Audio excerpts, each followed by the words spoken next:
નમસ્તે વિદ્યાર્થી મિત્રો, આજે આપણે ધોરણ 7 વિષય હિન્દીમાં આપણે વ્યાકરણ વિભાગમાં સંજ્ઞા વિશે અભ્યાસ કરીશું। તો ગયા વિડીયોની અંદર આપણે સંજ્ઞાના કોને કહેવાય અને સંજ્ઞાના કેટલા પ્રકાર છે એના વિશે આપણે અભ્યાસ કર્યો હતો અને એની અંદર આપણે સંજ્ઞાના જે બે પ્રકાર છે એ બે પ્રકાર વિશે આપણે સમજ્યા હતા। તો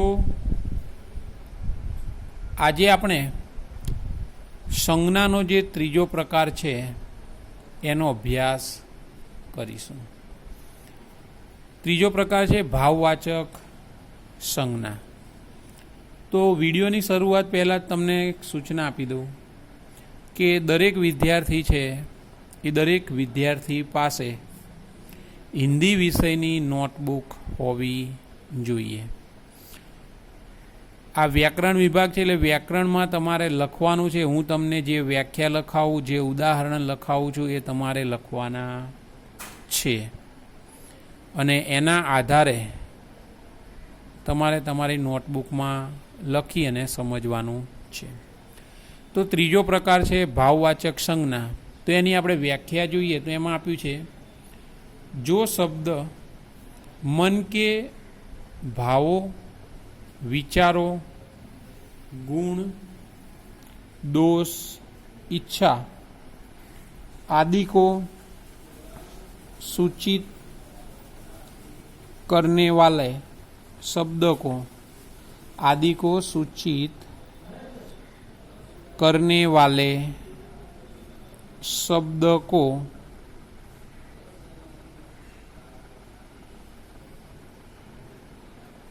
सूचित करने वाले शब्द को भाववाचक संज्ञा कहते हैं। फरीथी एनी व्याख्या आपणे जोईए। शुं कीधुं छे? जो शब्द मन के भाव, विचारों, गुण, दोष और इच्छा आदि को सूचित करता हो उस शब्द को भाववाचक संज्ञा कहते हैं।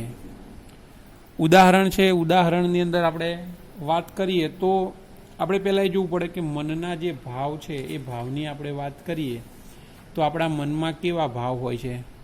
તો હસી, ખુશી, સુખ, દુઃખ, પ્યાર, નફરત, આશા, ત્યાગ, બલિદાન, આવા બધા આપણા મનના ભાવ હોય છે।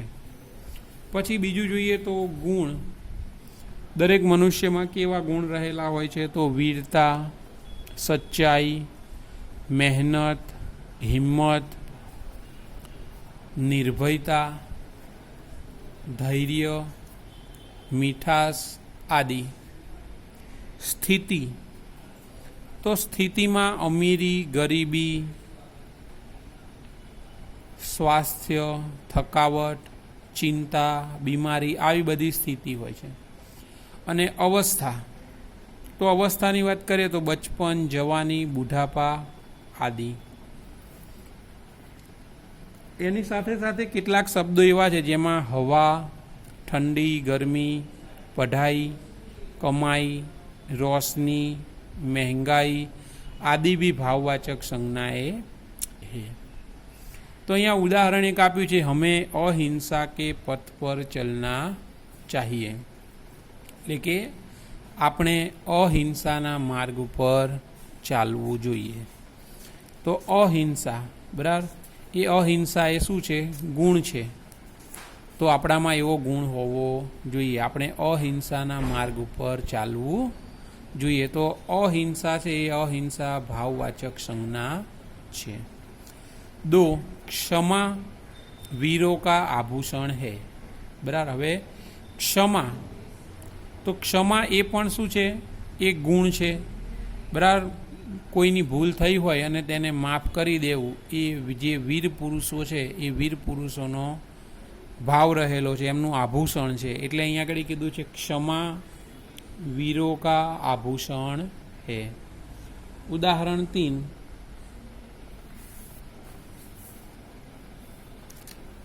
हमारे व्यवहार में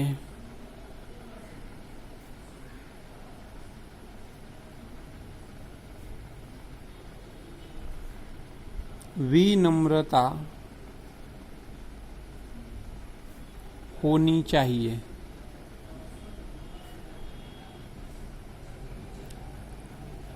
શું કીધું છે? हमारे એટલે આપણા વ્યવહારમાં વિનમ્રતા હોવી જોઈએ।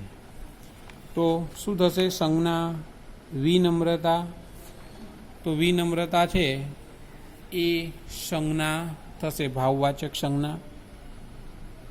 4 नंबर,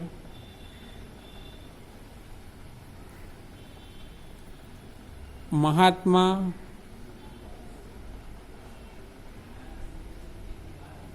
बुद्ध ने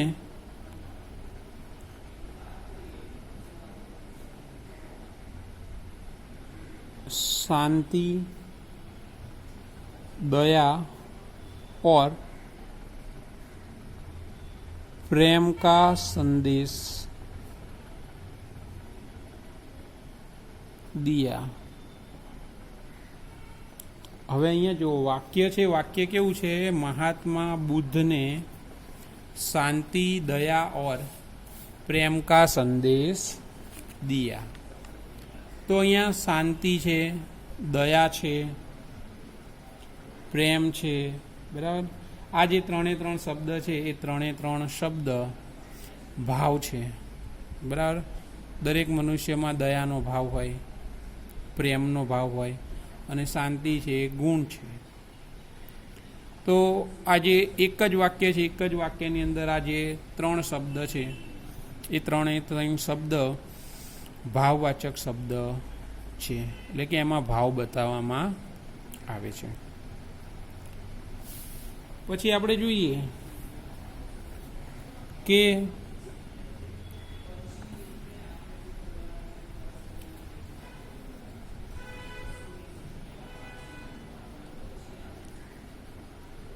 आज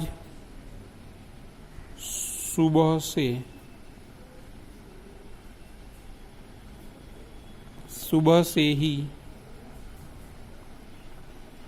ज़्यादा गर्मी लग रही है। तो આપણે આગળ જ્યારે વ્યાખ્યા સમજાવી ત્યારે ઠંડી, ગરમી આ બધું છે ભાવમાં આવે છે, બરાબર, ભાવવાચક સંજ્ઞામાં। તો અહીંયા ગરમી છે એ ગરમી ભાવવાચક સંજ્ઞા બનશે। પ્રકાર નંબર 4, સમૂહવાચક સંજ્ઞા। સમૂહવાચક સંજ્ઞા છે, તો સમૂહવાચક સંજ્ઞાની અંદર આપણે સૌપ્રથમ એની વ્યાખ્યા જોઈશું।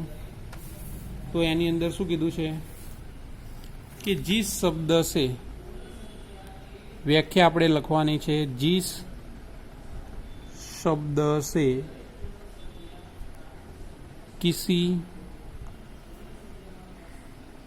एक व्यक्ति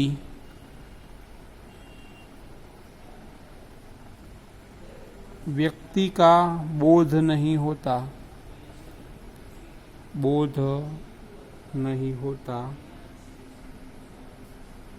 परंतु पूरे समूह का बोध होता है,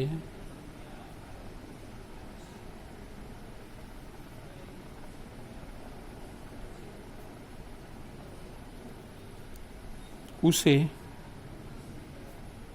समूहवाचक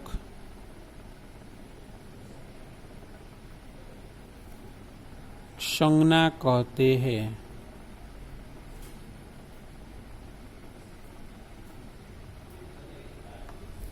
सूझे व्याख्या, जिस शब्द से किसी एक व्यक्ति या वस्तु का बोध नहीं होता, परंतु पूरे समूह का बोध होता है, उसे समूहवाचक संज्ञा कहते हैं।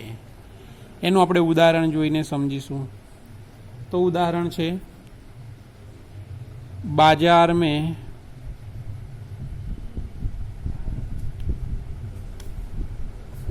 बहुत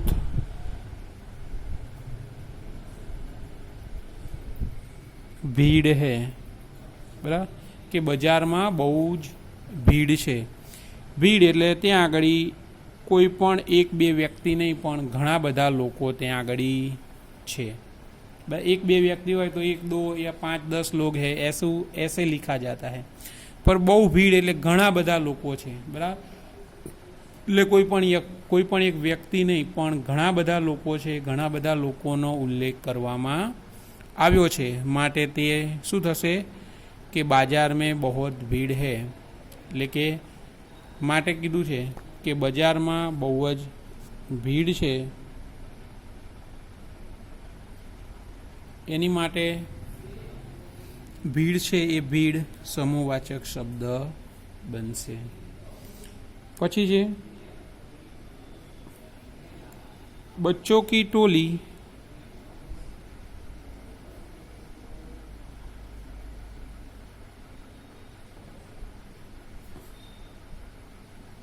होली खेलने निकली। खेलने निकली है એટલે કે બાળકોનું ટોળું હોળી રમવા માટે નીકળ્યું છે। અહીંયા ટોલી એટલે કે 1, 2, 5 બાળકો નહીં પણ આખું ટોળું। હવે ટોળામાં ઘણા બધા બાળકો હોય છે, તો જે ટોળું છે એ ટોળું સમૂહવાચક સંજ્ઞા કહેવાય। એટલે એમાં કોઈ પણ 1, 2 કે 5 બાળકો નહીં પણ ઘણા બધા બાળકો હોય છે, એના કારણે એને આપણે સમૂહવાચક સંજ્ઞામાં લખીએ છીએ। પછી છે उदाहरण नंबर 3, सभा में कई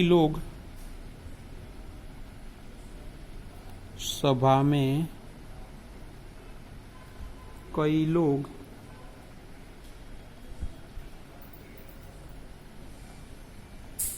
इकट्ठे हुए। सभा એટલે કોઈ પણ જગ્યાએ કોઈ એવું પ્રસંગ હોય જ્યાં સભા ભરાઈ હોય તો ત્યાં ઘણા બધા લોકો હોય છે, એ ભેગા થાય છે। તો સભા મેં કઈ લોગ એટલે સભામાં ઘણા લોકો ભેગા થયા। તો જે સભા છે એ સભામાં સમૂહવાચક શબ્દ કહેવાય। 4 यह हमारे घर की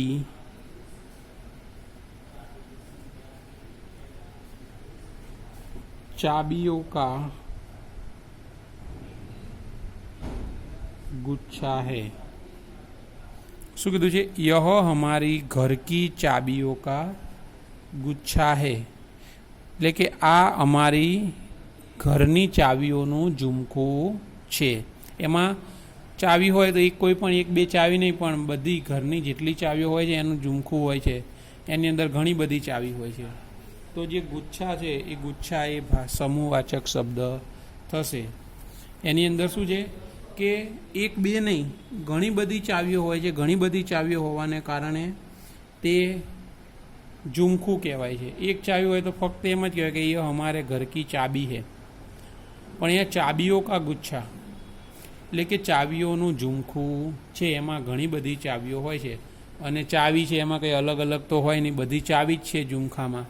તો એ સંજ્ઞાનો ભાવ બતાવે છે, એટલે કે સમૂહવાચક સંજ્ઞા છે। પછી છે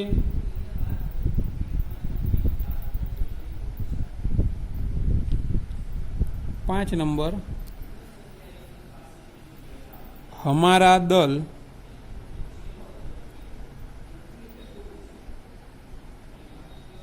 प्रतियोगिता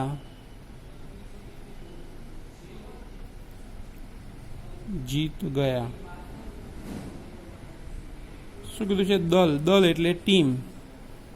શું કહે છે કે અમારી ટીમ પ્રતિયોગિતા જીતી ગઈ. એટલે કે કોઈ પણ હરીફાઈ હોય, મેચ હોય કે કોઈ પણ રમત ગમત હોય, તો આપણી ટીમ છે એ ટીમ જીતી જાય છે. તો એટલા માટે અહીંયા કીધું છે કે અમારા દલ પ્રતિયોગિતા જીત ગઈ, એટલે કે અમારી ટીમ હરીફાઈ જીતી ગઈ. આપણે ધારો કે ઉદાહરણ લઈએ તો ક્રિકેટ.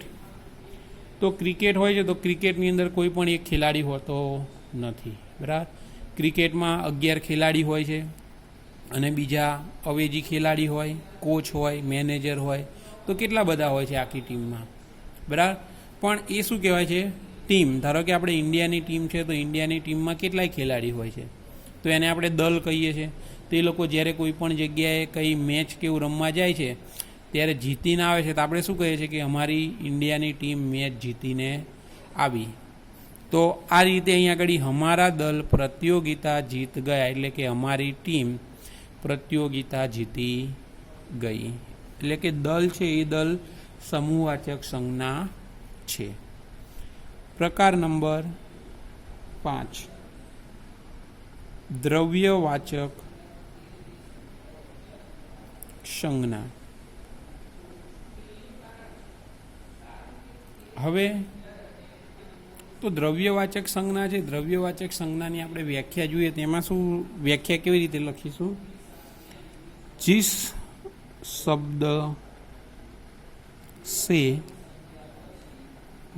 शब्द से प्रायः खाने पीने की वस्तुओं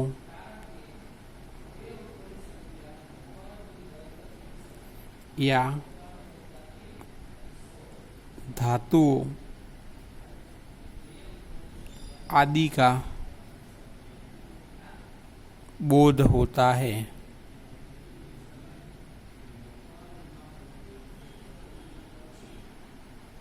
उसे द्रव्यवाचक संज्ञा कहते हैं.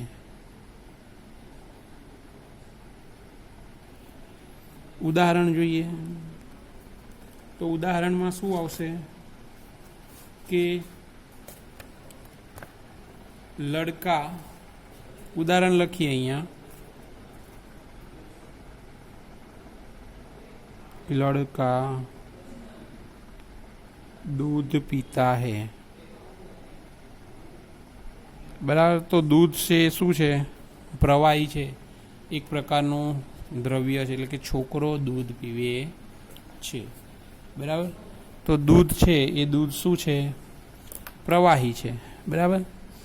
તો અને પીવાની વસ્તુ પણ છે, અને દૂધ છે એ દૂધને આપણે માપી શકીએ છીએ, બરાબર. અડધો લીટર, 1 ગ્લાસ, 2 ગ્લાસ, એવી રીતે. ઉદાહરણ નંબર 2, सोना चांदी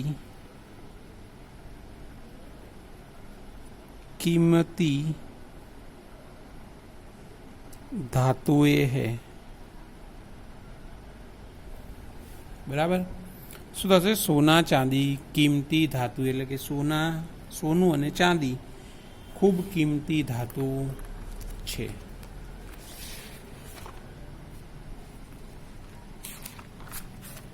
ઉદાહરણ જોઈએ 3 નંબરનું ઉદાહરણ છે. એમાં આપણે લખીએ, यहाँ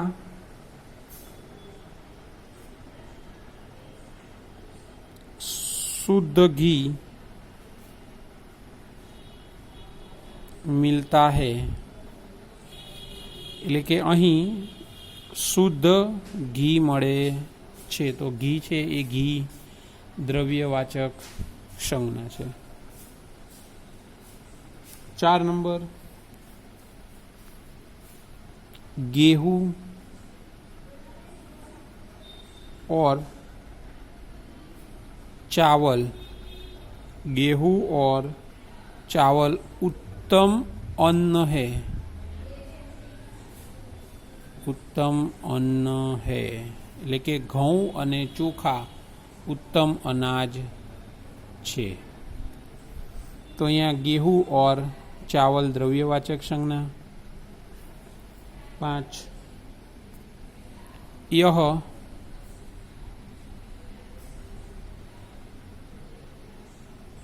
स्वच्छ पानी है, એટલે કે यह એટલે કે આ સ્વચ્છ એટલે ચોખ્ખું પાણી છે। પાણી છે, પાણી પણ દ્રવ્ય છે, બરાબર। તો માટે પાણી છે એ પાણી પણ દ્રવ્યવાચક સંજ્ઞા છે। તો વિદ્યાર્થી મિત્રો, આજે આપણે સંજ્ઞાના 3 પ્રકારોનો અભ્યાસ કર્યો। તો સંજ્ઞાના જે 3 પ્રકારો છે એ તમારી નોટબુક્સમાં લખેલા હોવા જોઈએ।